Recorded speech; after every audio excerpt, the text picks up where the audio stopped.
The five biggest storylines, I think, of tonight's draft. The first four picks went exactly as most people thought they would. If you've read a mock draft or anything, leading up to today, of course, the three quarterbacks, which we'll get to in a little bit, and then the Cardinals took Marvin Harrison Jr. But the first pivot point, the first true pivot point, we thought would be two with Washington.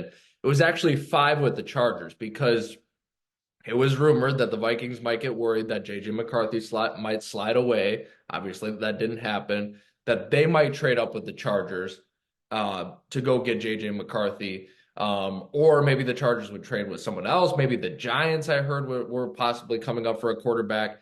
But and the Chargers were rumored, you've got Justin Herbert. You just lost an aging Keenan Allen. He's now in the Bears. Where are you guys going to get the receiver, right? And but they held strong and they went with Joe Alt, who I believe is definitely a top five in terms of talent player in this draft. They went with him and tackle, and I think that was a really good pick for the Chargers because you've got Jim Harbaugh there. He's been a winner, and I know you want the flashy receiver, but the Chargers have had that forever. They've had Mike Williams, they've had Keenan Allen, they've had good quarterbacks, they've had Antonio Gates, Philip Rivers.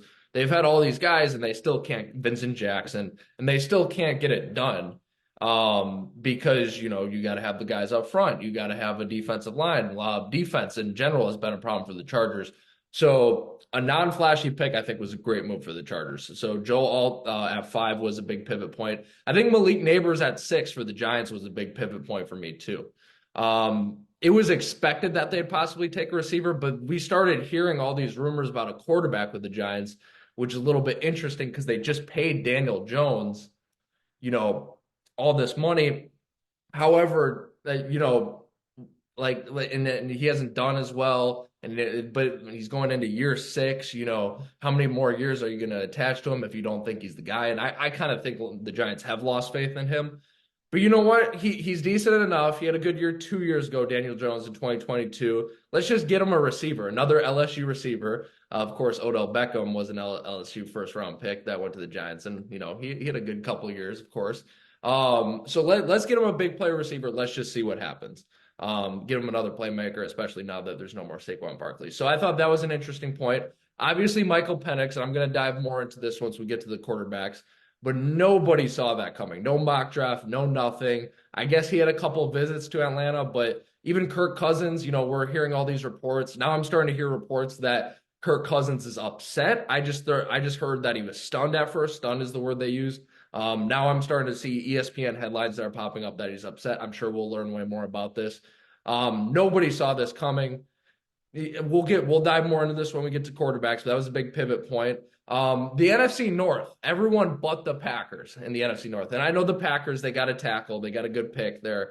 But the NFC North has really improved. The Vikings had a big day, obviously drafting JJ McCarthy at 10. But then they trade up to get Dallas Turner at 17, who some thought was the best defensive player in the draft. The Lions trading up to get Terrion Arnold with the 24th pick.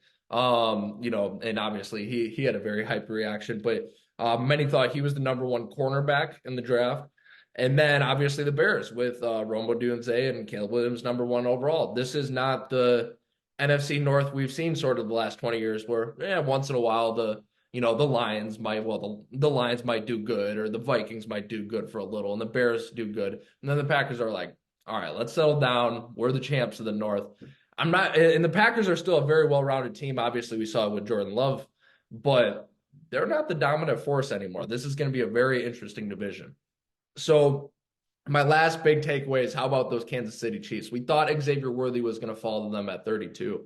But they maybe got nervous about it. I don't know. They climb up to 28 and go get him. And that is just unfair because they don't have to pay him much of anything for 4 to 5 years. He could be another Tyreek. I'm not saying for sure. He could be another Tyreek Hill part 2. You don't have to pay him much. You got Kelsey and you got Mahomes who can just pop it up, 80, 70 yards downfield. So that's a steal right there. So those are my biggest takeaways from the draft.